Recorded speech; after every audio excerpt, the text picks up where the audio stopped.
چه مرگته لعنتی؟ ها؟ چه مرگته؟ فکر کردی تو تنها آدم روی کره زمینی که یه داستان غم انگیز داشته؟ منتظری بهت مدال افتخار بدبخت در این آدم زمین رو بدن؟ میخوای برش چیکار کنی رفیق؟ تو فرهنگی زندگی میکنیم که صبح تا شب از این حرف میزنیم که نرسیدم، به خاطر این، به خاطر اون، به خاطر همه ضربه هایی که خوردم. احمق، ما هممون ضربه خوردیم. میخوای بشینی تا آخر عمر راجع به همه اون سختی های حرف بزنی که تو زندگی داشتی؟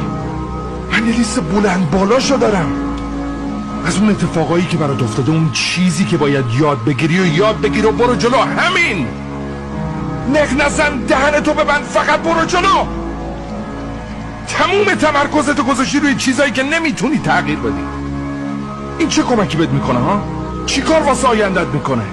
از بچگی یاد گرفتیم داستان زندگیمون ما رو ضعیف میکنه. تموم اون دلیل اینه که ما اون جایی که میخوایم نیستیم. ولی واقعیت اینه که سختیایی که داشتیم همون چیزیه که به ما فکر و دیدی میده، که بهش احتیاج داریم، که اتفاقا اون چیزی بشیم که میخوایم بشیم.